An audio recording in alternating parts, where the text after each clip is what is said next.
વડોદરા શહેરના ward number 10માં હર ઘર તિરંગા અભિયાન અંતર્ગત એક ભવ્ય તિરંગા યાત્રાનું આયોજન કરવામાં આવ્યું હતું, જેમાં સ્થાનિક નગરસેવકો, ભાજપના પદાધિકારીઓ અને નાગરિકો મોટી સંખ્યામાં જોડાયા હતા। આ સમગ્ર વિસ્તાર કે જે ભારત માતા કી જય અને વંદે માતરમના નારાથી ગુંજી ઉઠ્યો હતો।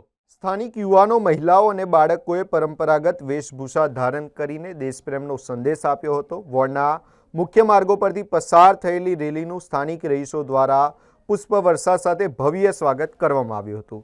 હર ઘર તિરંગા અભિયાનના માધ્યમથી રાષ્ટ્રીય એકતા, અખંડિતતા અને દેશભક્તિની ભાવનાને વધુ મજબૂત કરવાનો સંદેશ આપવામાં આવ્યો હતો। આજે વોર્ડ નંબર 10માં તિરંગા યાત્રાનું આયોજન કરવામાં આવ્યું હતું।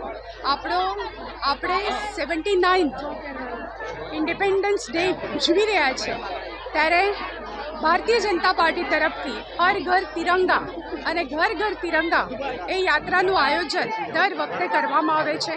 અલગ અલગ વોર્ડમાંથી કાર્યકર્તાઓ, આગેવાનો, સાથે સાથે સમાજના શ્રેષ્ઠીઓ, સ્કૂલના બાળકો, કોલેજના સ્ટુડન્ટ્સ આ બધા જોડાતા હોય છે। અને ખાસ કરીને તિરંગા યાત્રાનું આ મેસેજ હોય કે આપણે રાષ્ટ્રભક્તિ અને રાષ્ટ્ર માટે શું કરવું જોઈએ એના માટે સંકલ્પ પણ લેવડાવવામાં આવે છે।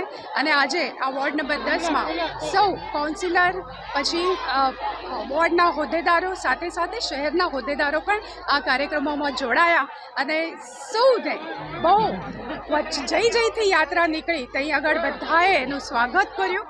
તિરંગા યાત્રા સ્વરાજ્ય માટે છે અને આપણે જે સ્વરાજ્ય માનનીય વડાપ્રધાન નરેન્દ્રભાઈ મોદીજીના નેજા હેઠળ જે આપણે વિકસિત ભારતનું સ્વપ્ન આપણે જોઈ રહ્યા છે અને વિકસિત ભારત થઈ રહ્યું છે, અને આ 79th ઇન્ડિપેન્ડન્સ ડેના દિવસે 15મી તારીખે આપણે જ્યારે ઉજવી રહ્યા છે એના આગોતરી એના માટે તિરંગા યાત્રાનું આયોજન કરવામાં આવે છે। ઉત્સવ તરીકે આપણે ઉજવતા હોઈએ, એ આપણે પ્રજાસૌનો એક ઉત્સવ છે અને આ ઉત્સવ જેવી રીતે આપણે અલગ અલગ ઉત્સવો ઉજવતા હોઈએ એવી રીતે આ પ્રજાતંત્રનું આ ઉત્સવ છે।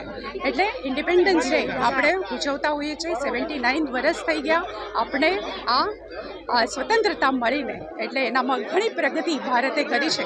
આગળ પણ આવી પ્રગતિ માનનીય વડાપ્રધાન નરેન્દ્ર મોદીજીના નેજા હેઠળ ભારત કરતો રહેશે અને વિકસિત ભારતનો સંકલ્પ સૌએ લીધું છે એ આપણું સાકાર થશે।